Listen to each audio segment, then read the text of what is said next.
Hello,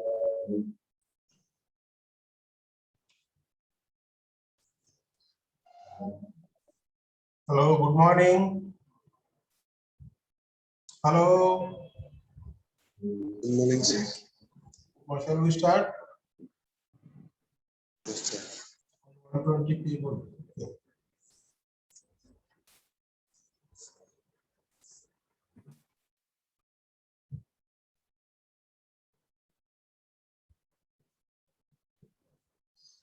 Okay, we'll today discuss the most important topic of the rectum chapter, that is carcinoma of the rectum. Whatever may be the other diseases, they are curable or they are persistent. They do not cause danger to the life of the person. This is one disease which is neglected will lead to death of the person.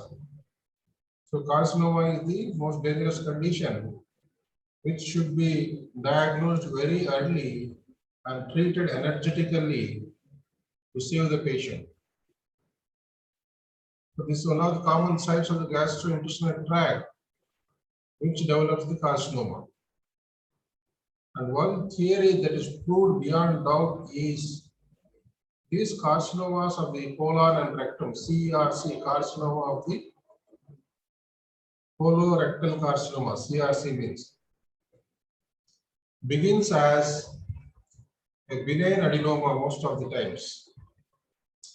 Even in genetically predisposed individuals, it begins as a benign adenoma and gives ample time, sufficient time for the person to recognize it and for the clinician to identify it and treat the patient.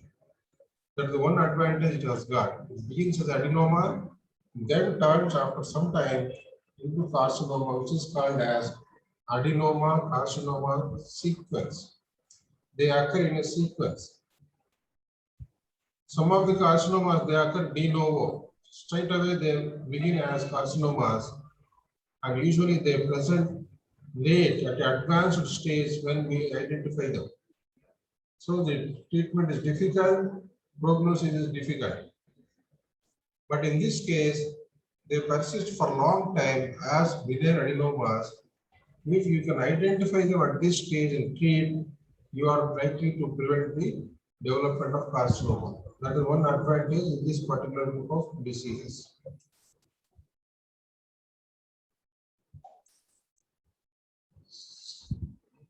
It is usually adenocarcinoma in nature. Adenocarcinoma is the most common malignancy of the gastrointestinal tract. Major cause of morbidity, mortality worldwide, not only in one country, worldwide. And among these, rectum is the common site of colorectal carcinoma. When you take large bowel, rectum is the common site for the development of colorectal carcinoma, arises from adenoma carcinoma sequence. So we have to make use of this benign duration, this time where the disease behaves as a benign condition. If we can identify them, that means the polyp.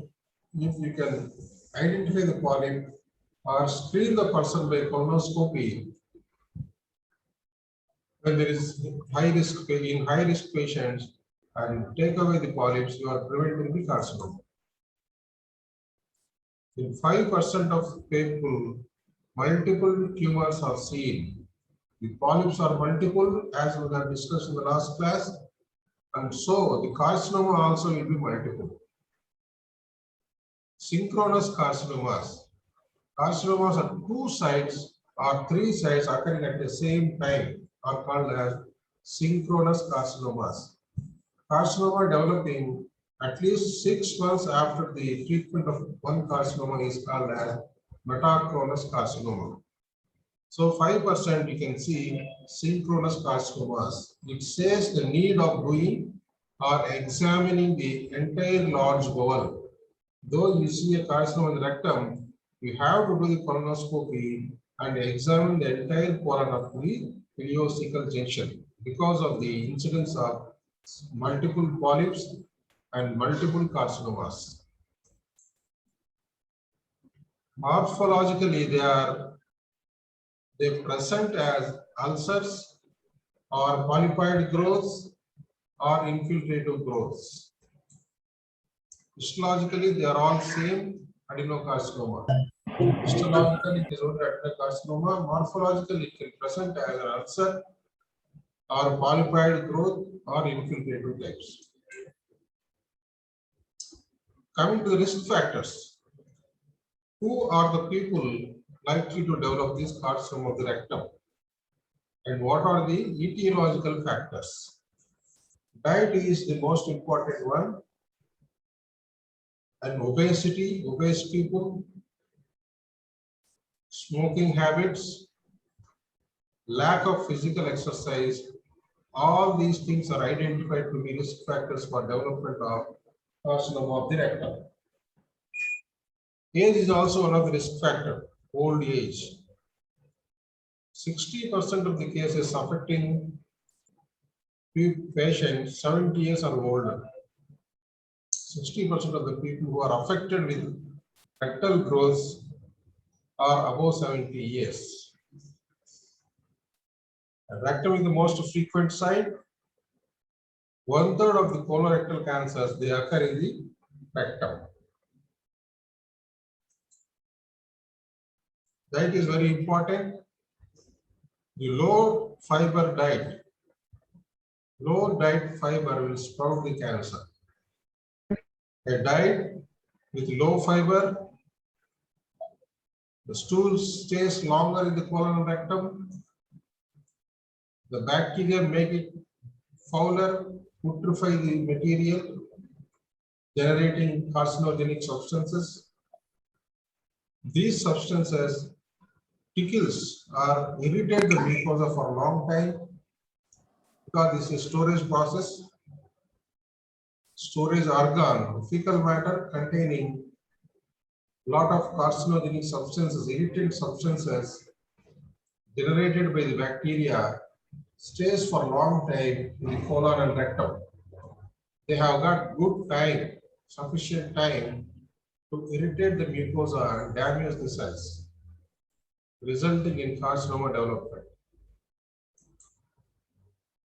High fat also is also one of the risk factor.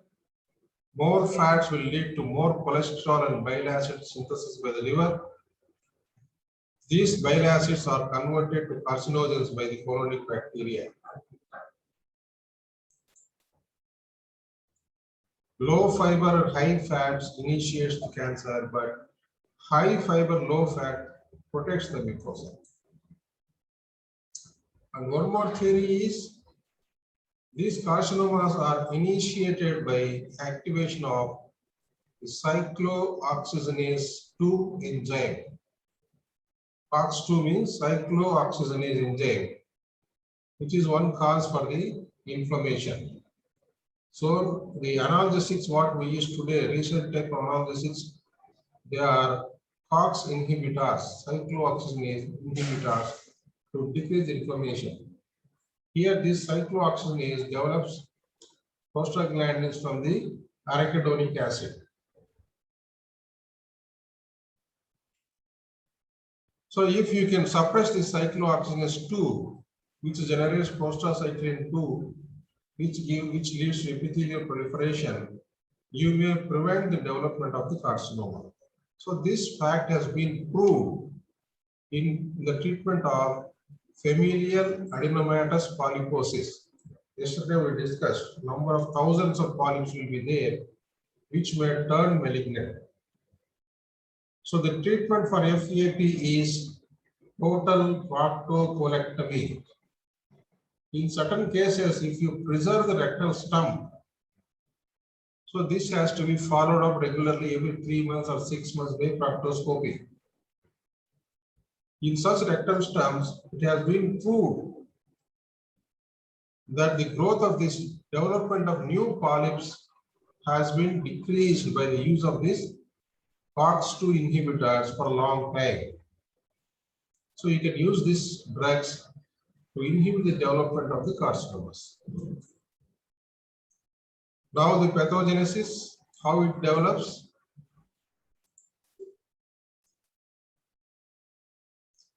75 to 95% of the carcinomas, they develop spontaneously, called as sporadic carcinomas. For different reasons in each individual, carcinoma develops individually or sporadically only in that particular person in the entire family. The other family members or his relatives are not affected. Such things are called as sporadic carcinomas. Remaining things are genetic syndromes. So the genes are at fault, which are inherited to all the members of the family. So many members of the family or his relatives of the person are likely to develop the carcinomas. Such things are called as genetic carcinomas. Both these things, sporadic changes and genetic syndromes, will lead to development of the cancer through the final common pathway, that is stricken genes, the damaged genes, the injured genes which are not repaired. Even the environmental factors like diet, like cholesterol, like carcinogens, chemical carcinogens, all these things, they damage the genes which control the proliferation of the cells ultimately. So the final common pathway is the stricken genes which are damaged. Colorectal carcinoma originates from adenoma carcinoma sequence. Initially, adenomas will develop. When the influence of these carcinogens continues further, this adenoma again develops dysplastic areas which turns to malignancy. This sequence is also followed in cases of colorectal cancers of sporadic nature, 75 to 95%. Genetic syndromes associated with clear rectum are most common is hereditary non-polyposis colorectal cancer. Polyposis colorectal cancer, we know the familial adenomatous polyposis. First, number of thousands of polyps will develop. Here and there, few polyps will become malignant. That is one method. Polyposis colorectal cancer developing from the multiple polyps. And in juvenile polyposis also 30 to 50% the colorectal cancer develops. Here it is non-polyposis colorectal cancer. No polyps are there. Still colorectal cancer develop. This is hereditary, inherited from parent to the children. So it is called as hereditary. Hereditary, that is inherited. Non-polyposis colorectal cancer, also known as Lynch syndrome. This accounts for 3% of people with colorectal cancer. Other syndromes, Gardner syndrome, where there is polyposis along with the desmoid tumor of the abdominal wall and CA thyroid, etc. Then familial adenomatous polyposis also will lead to carcinoma of the colon. Pathology, it's basically adenocarcinoma, and certain varieties of adenocarcinoma can also be present, like mucinous carcinoma, etc. It is distributed approximately equally over the entire length of the colon. Distributed equally over the entire length of the colon. Microscopically, they consist of tall columnar cells. Tall columnar cells confined to the epithelium initially when it is in dysplastic state or carcinoma in situ state. And when the invasion occurs, basement membrane is breached and the cells enter into the deeper tissues, they initiate strong desmoplastic response. Desmoplastic response means fibrosis formation. They induce fibrous tissue formation, desmoplastic response. One basic characteristic of malignancy is desmoplasia. With fibrosis, the growth becomes firm in consistency. Variations are there in histology. It can be well differentiated, moderately differentiated, or poorly differentiated tumor. It may produce abundant mucin. Mucinous cells will be seen. These mucinous cells will appear signet ring. They are called as signet ring cells. The entire cytoplasm of the cell is replaced by the mucin, which is produced by the cell, and the nucleus is pushed to one side, resembling the ring or ring. The stone, the diamond will be at one place, entire ring will be empty. So signet ring appearance we may be seen. Some cells may display features of neuroendocrine differentiation. So varieties of histological presentations can be seen in the carcinoma of the rectum. So these are the malignant cells.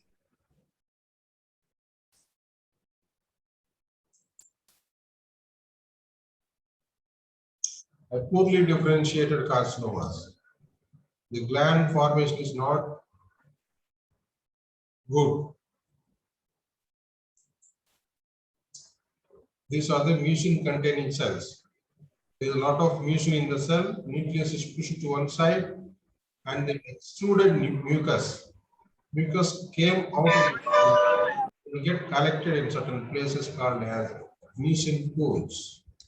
These mucin pools will dissect out the planes in the body, helps in the easy spread of the carcinoma. So mucinous carcinomas will have poor prognosis. This is the signet ring cell. Entire cell is filled with the mucin. Nucleus is pushed to one side.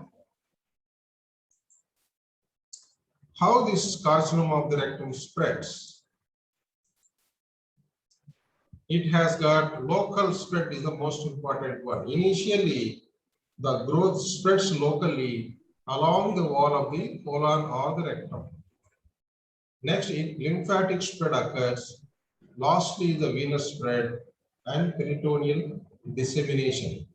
These methods of spread are important to identify the extent of the disease, to identify the metastasis, to plan the correct management of the condition.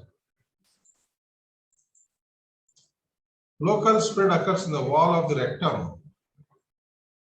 It can be circumferential spread all around the wall of the rectum circumferentially. It takes approximately 2 years to encircle the complete circumference or girth of the rectum. So if you see a stenosing carcinoma, which is present throughout the wall of the rectum, means it is at least 2 years old, at least 2 years old. It can spread longitudinally, either downwards or upwards.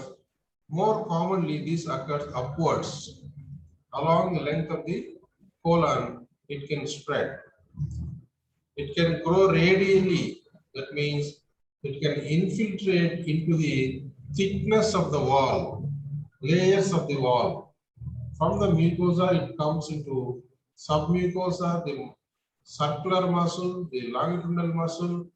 Then it comes out into the pararectal tissue called as mesorectum. So radial growth indicates infiltration in thickness of the wall, longitudinal growth along the lumen, circumferential along the wall. Once it comes out of the rectal wall proper, it can infiltrate into the adjacent tissues. Anteriorly, it can involve the prostate, seminal vesicles, bladder in males, vagina and uterus in women. Posteriorly, it can infiltrate sacrum and sacral plexus. Laterally, it can infiltrate the ureter. Laterally, it can infiltrate the ureter. So these are the adjacent structures which may be involved when the growth comes out of the rectal wall proper. So this is longitudinal spread along the length of the colon. This is transverse spread, circumferential spread along the lumen, round and round. This is radial spread, infiltration into the layers of the rectal wall. Then most important is lymphatic spread. The lymphatics of the anal canal, lymphatics of the rectum, always majority, they travel upwards, they drain the lymph upwards towards the heart. So here also, the lymphatics of the rectum, they travel upwards in the majority of the instances. When the growth is above the peritoneal reflection, that is approximately the upper half of the rectum, they lead to upward spread of the lymphatics. And below the peritoneal reflection also, still the lymph flows upwards only. And few lymphatics will drain along the middle rectal artery. The middle sacral ligament, the rectal ligament will be there, which attaches the rectal wall to the lateral pelvic wall. And along this, the middle rectal artery, the branch of internal iliac artery will come. So along this artery, lymphatics will be there, and few of the lymph will flow through these lateral lymphatics. So there are chances of the lymph nodes on the lateral pelvic wall or internal iliac artery getting involved in carcinoma of the rectum. Downward spread. When the lymphatics which travel upwards are blocked by the malignant cells, then the lymph goes down, it flows downwards towards the anal canal. So downward spread is where occurs only when the upper lymphatics are blocked. Then the venous spread, endogenous spread. When the growth has access to the veins of the rectum, it will travel into the other viscera of the abdomen. Most commonly, because this belongs to the portal system, most commonly it involves the liver in 34% of the cases. When from the liver, the cells will enter into the systemic circulation, they go to the lungs in 22% of the cases, adrenals 11%, other viscera in 33% of the cases. So venous spread occurs after the lymphatic spread has entered into the blood. And local peritoneal dissemination. This occurs in high-lying carcinomas when the growth is in the upper half, the peritonealized part of the rectum. Because of the infiltration, it can enter into the peritoneal cavity and disseminate in the peritoneum. Now the stages of progression, clinical stages of progression, how to classify this carcinoma depending on the extent, depending on the spread of the growth. Classically, Sir Dukes has classified carcinoma of the rectum or colon also into 3 stages depending on the local involvement of the growth. Other systems are also available. Ashlar collar staging, which is used in America, which is nothing but modified Dukes system. Dukes belongs to the European country, England, Europea, and Ashlar collar belongs to the America. So they have modified this Dukes classification and they were using that. The latest one is the TNM classification, TNM staging of the colorectal carcinoma, which is used worldwide. The classical one is Dukes staging. A, B, C. Dukes A means the growth is limited to the rectal wall. Still the growth is limited to the rectal wall. Unless the entire thickness of the rectal wall is infiltrated, it will not enter into the lymphatics and mesorectum. Lymphatics are there in the mesorectum, so when the growth reaches the mesorectum only, it can invade or enter into lymphatics. So type A, stage A is early carcinoma. If we can treat this patient in this stage, the prognosis will be good. Prognosis is excellent in this case. More than 90% of 5-year survival will be present. But this is seen only in 15% of the patients. Next one is stage B. The growth extends to the extrarectal tissues. It has infiltrated the entire thickness of the wall of the rectum but without metastasis to the regional lymph nodes. It has not encountered any lymphatic, it has not entered into the lymphatics yet. So this is the common stage seen in 35% of the people. And prognosis is reasonable. 70%, 5-year survival is there. This is the common stage which we see clinically. Dukes C. Secondary deposits are seen in the regional lymph nodes.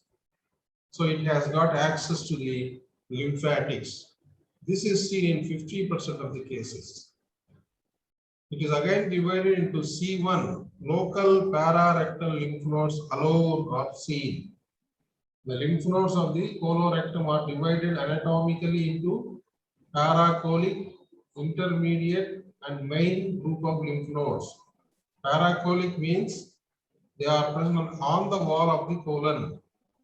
Intermediate means they are present along the named vessels like superior rectal arteries, sigmoid branches, like that. Main nodes means at the root of the main vessel, around the inferior mesenteric artery, superior mesenteric artery, like that. So the same thing applies to the rectum also. Pararectal means on the wall of the rectum. Intermediate means along the middle rectal vessel, along the superior rectal vessels, etc. Main means around the origin of the inferior mesenteric artery from the abdominal aorta. So if only pararectal lymph nodes are affected, it is called as C1. C2 means nodes accompanying supplying blood vessels, superior rectal artery, to their origin from the aorta or present. This classification depends only on the local and loco-regional extent of the disease. Local and loco-regional extent of the disease, it ignores completely the metastasis. Already the growth might have spread to the liver, lung, etc. But this does not take into account those metastases. The prognosis is poor in stage C, only 40%, 5-year survival is seen. And some people add the 4th stage of D, which is originally not described by Dukes. The stage D is called as growth with widespread metastasis, usually hepatic or into the liver. This is the classical clinical classification or important classification which is followed to plan the management. This picture shows you the stage A only limited to the wall, stage B just outside the wall but no lymph nodes are there, stage C is outside the wall with lymph node involvement. Histologically, it is again graded into low grade or well differentiated, is seen in 11% of the cases. Prognosis is good. Average grade or moderately differentiated, seen in 64%, the prognosis is fair. High grade or poorly differentiated or anaplastic tumor, the prognosis is poor. And when you see the microscope, the slide under the microscope, if you can see the vascular invasion, malignant cells are seen in the vessels, mainly veins, or perineural invasion along by the side of the nerves, or it has got an infiltrative border, or it is a primary mucoid carcinoma. The signet ring cells are seen in the growth. These are all the poor prognostic factors. It is a poorly differentiated carcinoma. The prognosis spreads very easily, and the prognosis is poor. So already the cells are under travel on the way to the distant organs in the vessels, along the nerves, infiltrative borders, and primary mucoid carcinoma. The mucin will dissect out pave the way for the malignant cells to go into distant regions. Sir Cuthbert Dukes, initially who has studied the extensively carcinoma of the rectum, and divided it into stages. He is a pathologist. St. Mark's Hospital is the world #1 standard hospital for treating the colorectal diseases, which is there in London. St. Mark's Hospital, the authority or the standard hospital for treating colorectal carcinomas and colorectal diseases. Clinical features. So in the symptomatology already we have discussed the early symptoms being bleeding per rectum, tenesmus, early morning diarrhea in polypoid growths on the right side or in the rectum, altered bowel habit in stenosing varieties, pain when there is infiltration into the adjacent structures, and weight loss when there is hepatic metastasis. Bleeding is earliest and most common symptom, often slight in amount, occurs at the end of the defecation, or it is noticed because it has stained underclothes. It simulates internal piles. So while examining internal piles, do the digital examination of the rectum and anal canal to feel any mass. Your idea is, even though it's a pure case of piles, your idea is rule out any masses in the colon and the rectum. Sometimes both of them may coexist. Hemorrhoids as well as the carcinoma may coexist. Sense of incomplete defecation. When there is a mass in the ampulla of the rectum, even though the person passes stools, he doesn't feel that he has evacuated completely because already some mass is already present in the rectum. And the discharge, the mucus or the necrotic tissue or the blood which is secreted by this tumor will lead to spurious diarrhea. Patient has to visit 2 times or 3 times against the original habit of his. So he has to visit the bathroom more often to evacuate all these things, which is called as spurious diarrhea. It is not true diarrhea, it appears to be diarrhea. Altered bowel habit. There can be increasing constipation. When the growth is tenosed, when it obstructs the passage of the fecal matter, the person develops increasing constipation. He has to take the aperients in increasing doses. Laxatives, if he is taking, he has to gradually increase the dose of the laxatives to pass the stools. Or it can be of early morning diarrhea type. After the coming out of the bed, rising from the bed, usually he goes to the bathroom once, but now he has to visit the bathroom twice or thrice and passes bad smelled and stools with blood and the mucus. Annular carcinomas at the rectosigmoid causes increasing constipation, obstructive variety. Growth in the ampulla of the rectum causes early morning diarrhea or spurious diarrhea. Pain and weight loss. Pain is a late symptom. Colicky pain may be seen when the growth is obstructing the intestine, and severe pain is seen in the deep carcinoma also. The rectum erodes to the prostate or bladder. When the adjacent structures are involved, it will cause pain, or pain in the back or sciatic type of pain when the cancer invades the sacral plexus posteriorly. Weight loss is suggestive of hepatic metastasis. When the liver is involved, metabolism gets altered and person loses weight. Investigations. Abdominal clinical examination for any mass. Usually no mass will be palpable because it is deep-seated. Evidence of obstruction in the form of distended pelvic colon or a mass in the right iliac fossa can be felt. Here this is a growth in the carcinoma of the rectum. No mass can be palpable except for the dilated descending colon. We can do rectal examination, proctosigmoidoscopy, biopsy, colonoscopy, CT colonography, or barium edema according to the situation.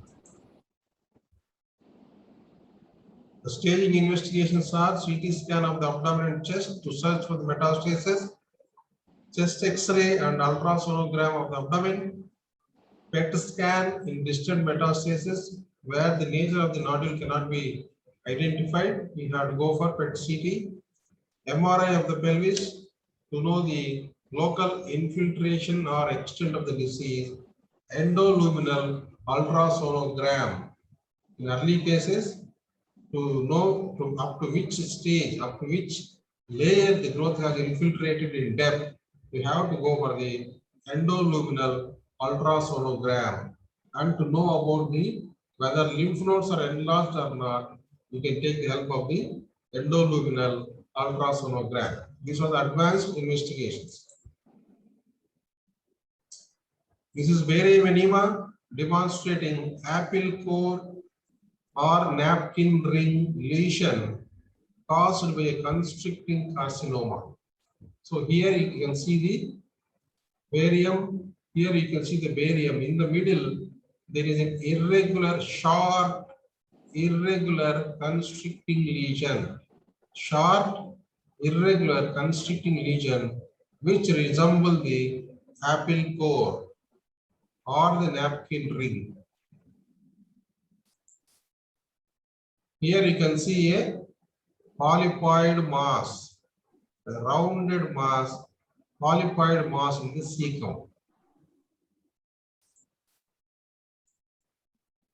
Abdominal examination is normal in early cases. Advanced annular growth at the rectosigmoid will lead to large bowel obstruction. You can palpate the distended descending colon. And you have to feel for the liver whether it's enlarged with secondaries or not. When there are secondary peritoneal deposits which secretes fluid, patient may show ascites, ascitic fluid in the abdominal cavity in the form of shifting dullness will be present. Rectal examination is very important. The neoplasm can be felt digitally. It can appear, it can be felt as a nodule with indurated base. Whenever you feel a nodule or growth or polyp in the rectum, you must see whether it is consistency of the nodule, whether it is hard or soft, and the base of the nodule or the polyp, whether it is indurated or not. When the base is indurated means it has turned malignant. If it is in the form of ulcer, you can feel it with raised and everted edges, typical malignant ulcer. Raised everted edges can be felt. When the growth is situated upwards, we can ask the patient to bear down or strain down so that you can feel the tip of the lower tip of the growth. After removing the finger, you should always examine it for presence of blood or mucopurulent material, which suggests some inflammation or malignancy. It's not normal. At rectal examination, once the wall of the rectum is lumen and wall of the rectum are examined, then try to feel are there any masses outside the rectal wall. Posteriorly for the Girota's nodes, superior rectal nodes or nodes of Girota, and laterally for nodes along the middle sacral ligament on the lateral pelvic wall. If the patient is a woman, you can easily do the vaginal examination and more clearly demonstrate the growth which is present anterior. Proctosigmoidoscopy will show you a carcinoma in the rectum, but you have to give prayer enemas or rectal washouts to make the lumen clean. If a growth is seen or ulcer is seen, you can take biopsy from the edge of the ulcer and also from the center.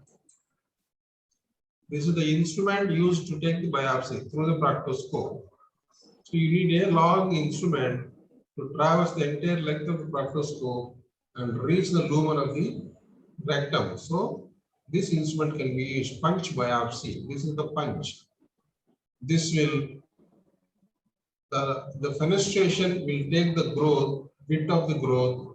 The edge will crush the growth. At the periphery, it will crush and it will seal off the blood vessels, so bleeding will be less.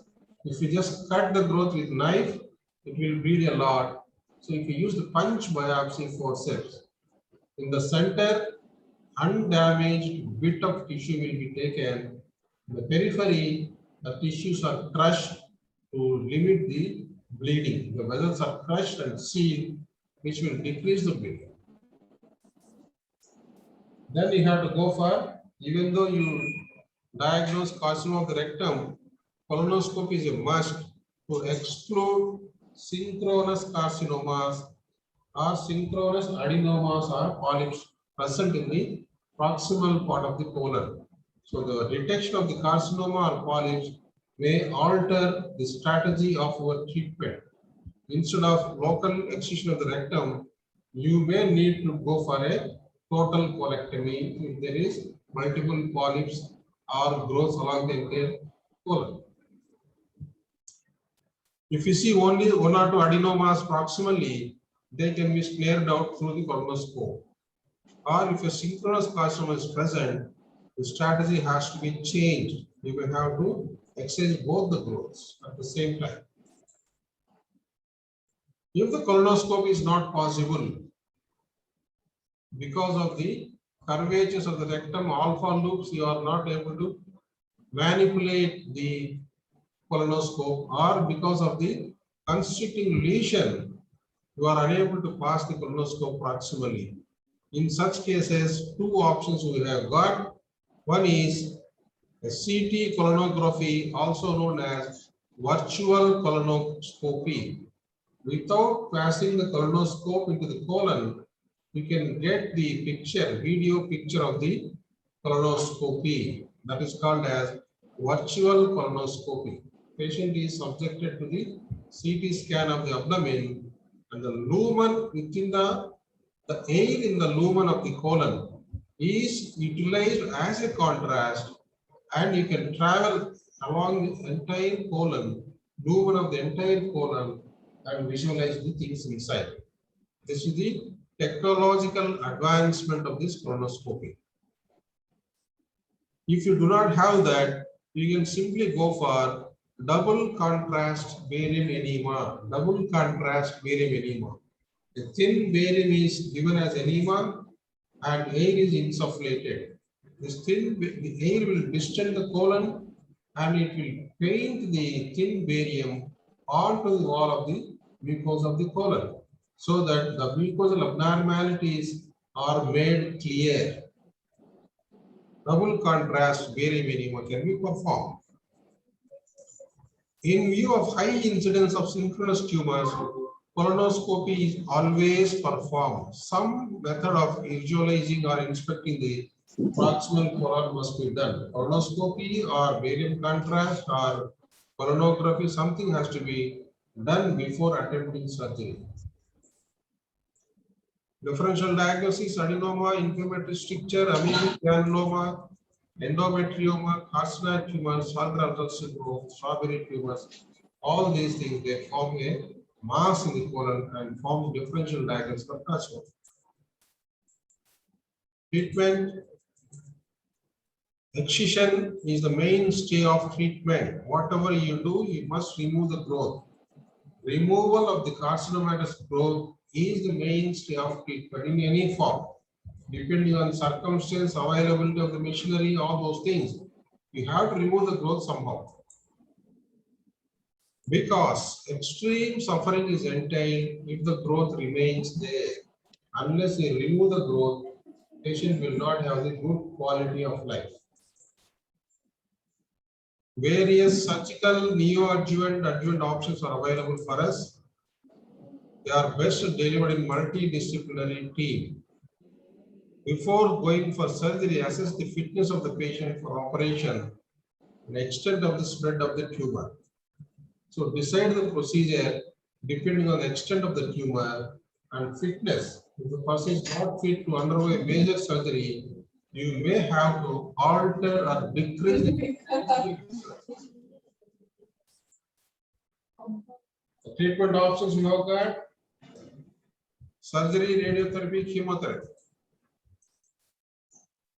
Surgical strategy in fit patients, some form of rectal excision, total mesorectal excision along the fascia of the rectum has to be excised. In a locally advanced tumor, neoadjuvant chemo or radiation can be given, which will downstage the tumor. Tumor becomes mobile, then you may have to go for surgery. And with the liver metastasis, one or two metastases are one segment or one half of the liver is only affected. You can excise the primary tumor along with the hepatic resection. Involved part of the liver can be excised because the liver anatomy is now well known. It is divided into number of segments, squamous lobes or segments. So you can remove one or two lobes. That's not a problem. There will be good prognosis. If the patient is unfit for major surgery, a local procedure can be planned like transanal excision or laser destruction of the growth or interstitial radiation to damage the growth should be considered. Surgery, rectal excision is the primary operation, either local limited resections in old unfit patients, or it can be extensive procedure like the Brunswick, entire organs of the pelvis, bladder, rectum, uterus, vagina, everything can be removed. Entire pelvis is cleared out. This is called as Brunswick operation. So surgery can be in the form of local limited resection or extensive procedure. Sometimes palliative procedure like colostomy can also be done. In rectal excision, the establishment of the continuity of the bowel and continence, preservation of the continence mechanism are the primary things we have to consider. A sphincter saving operation is to be preferred. It is possible when the lower end of the growth, lower limit of the growth is at least 2 centimeters above the anal canal to get the margin. Here you can, instead of removing the anal canal, you can preserve the anal canal with the help of the stapling gun. You need these 2 centimeters for the margin and you need 2 centimeters for the accommodation of this stapling gun. This is the stapling gun that has been used. The lower part of the anal canal is preserved, preserving the continence mechanism.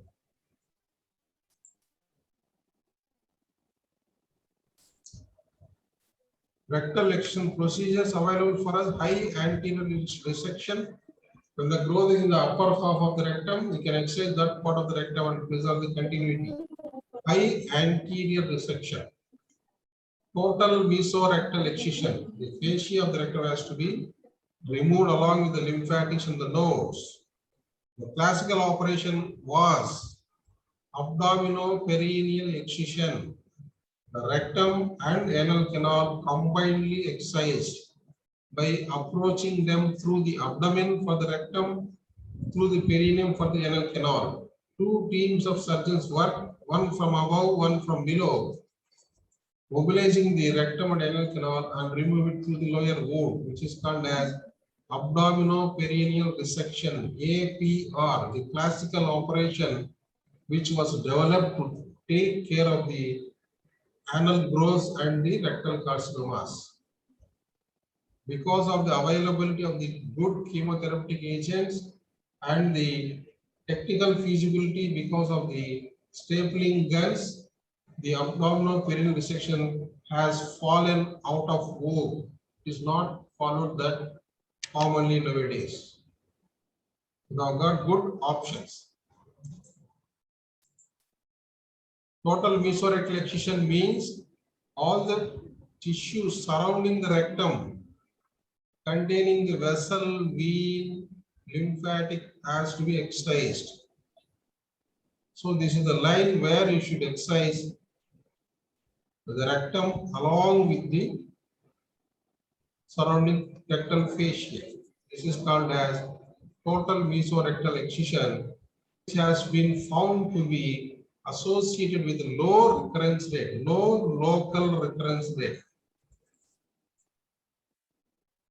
And it has to be done by non-touch technique of Turnbull, non-touch technique of Turnbull. You should not squeeze the growth.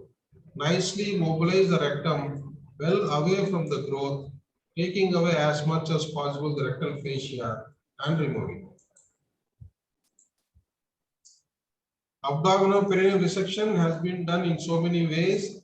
Abdominoperineal procedure. First, abdomen is opened and rectum mobilized, then perineum is dissected out, which is called as Miles technique.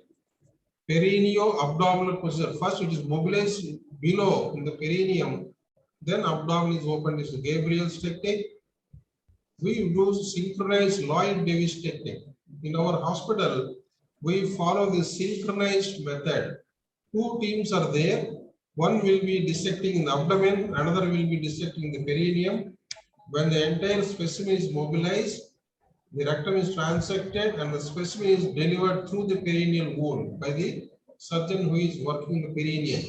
This synchronized procedure is called as Lloyd-Davis procedure, which we follow here.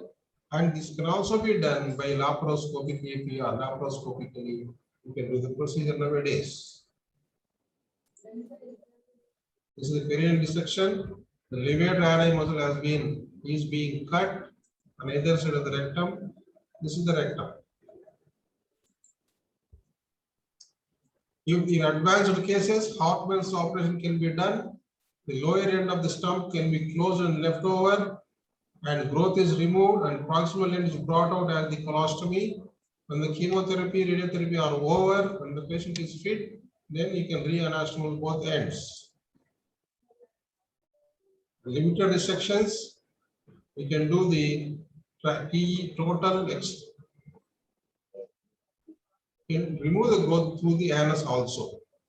Transanal, endoscopic, microsurgery can be applied if the growth is small enough and the patient is unfit to undergo the major operation.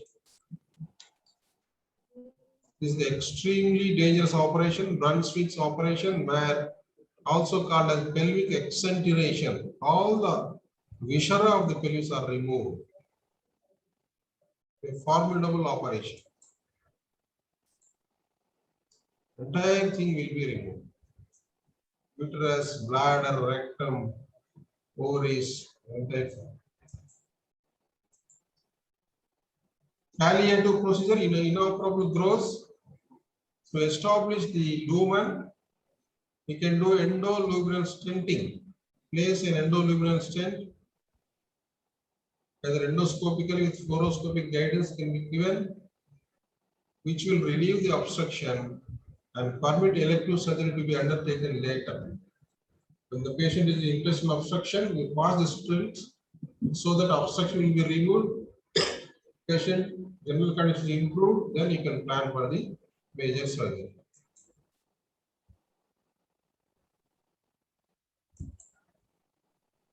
You can use the laser to destroy the tissues and re-establish the lumen. To deal with an obstructing bleeding lesion and for intraluminal debulking. When the growth is bleeding, you can cauterize this growth using the laser. It will stop the bleeding and at the same time it will remove some of the tumor, re-establishing the lumen, relieving the obstruction.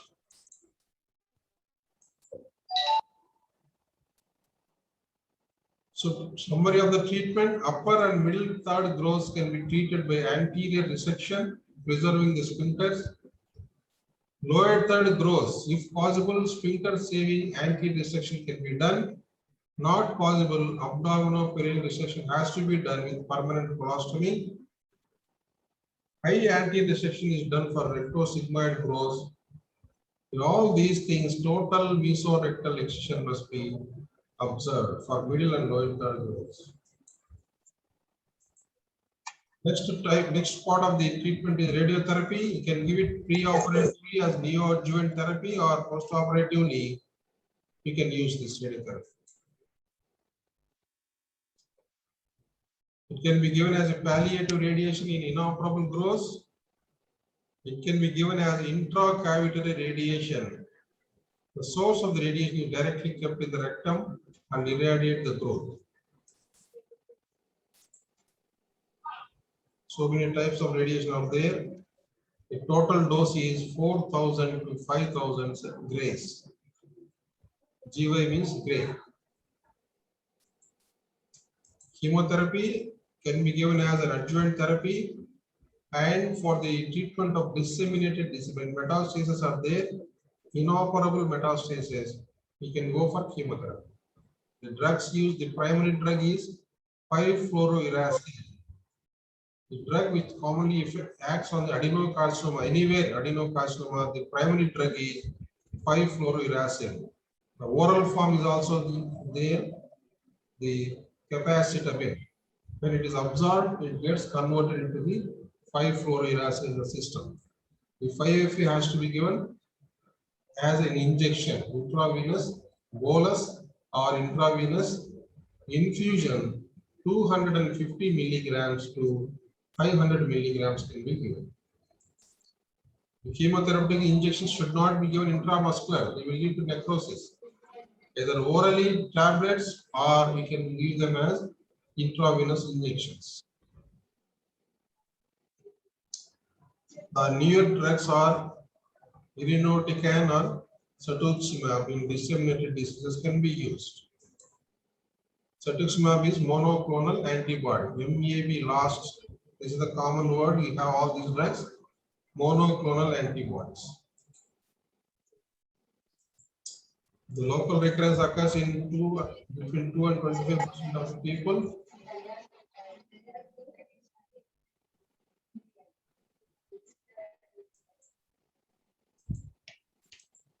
So with this, the chapter of the rectum is over, and you may get the questions that carcinoma of the rectum management and clinical feature as the full question.